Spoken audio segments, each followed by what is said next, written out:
much. I can't believe the things that you say. Chris Van Hollen, Tom Cole, David Axelrod, Karl Rove, Howard Wolfson, Lindsey Graham, Dick Durbin, Jane Harman, David Drier, Gene Sperling, Robert Reich, Douglas Holtz-Eakin, Terry McAuliffe.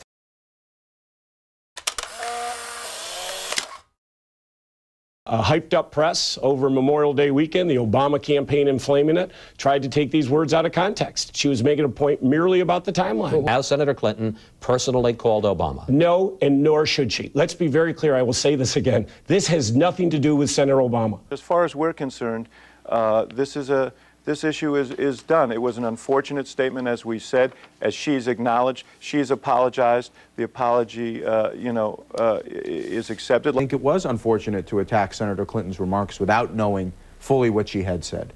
That's not what Senator Obama's campaign is doing today.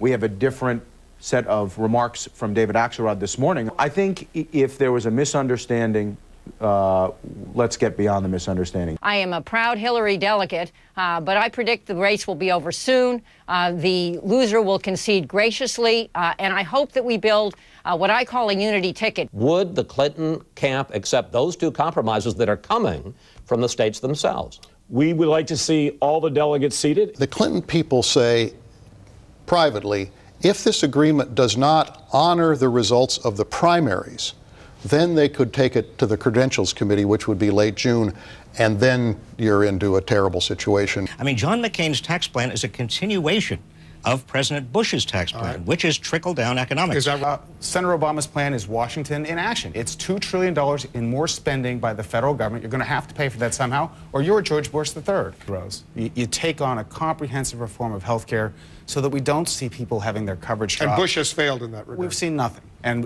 instead of going the right direction, he made a very big expansion in the Medicare drug program. I know it's the campaign season. You know, I would recommend to Senator McCain that they both go together, go to Iraq, get a briefing from our generals, and talk to Prime Minister Maliki about the way ahead, the way forward, because a lot's changed in 2006. I think it served the country well to have that joint briefing. From a group called Veterans for Freedom, which Senator Graham and Senator Lieberman are on the advisory board of. This is a 527 that has produced an attack ad on Barack Obama, and that's unfortunate. It's unfortunate because they use an Illinois soldier. Senator Obama and I both worked hard for this veteran. This was purely social. If you know anything about John McCain, he is like a kid at Christmas when it comes to showing off his ranch up here.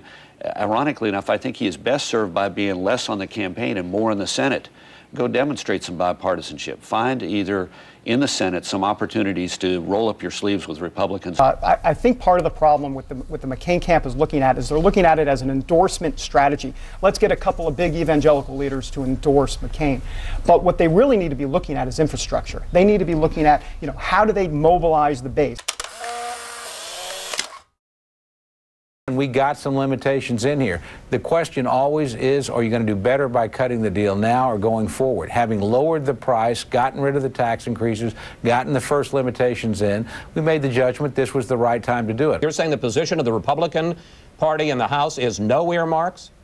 We have taken that position. There's actually a piece of legislation, and we've said, but we've challenged the Democrats to join us in that. That is, let's have a ban on all earmarks. First thing the Democrats did was require transparency and accountability under earmark reforms, making sure that everybody had to take responsibility for what they were asking for. We're more than happy to explore a greater earmark reform going forward. But And let me just say, as we leave, thank you for not bumping my father off on... How is he feeling? He's feeling just great, thank you. Does he like scotch? He's talk too much.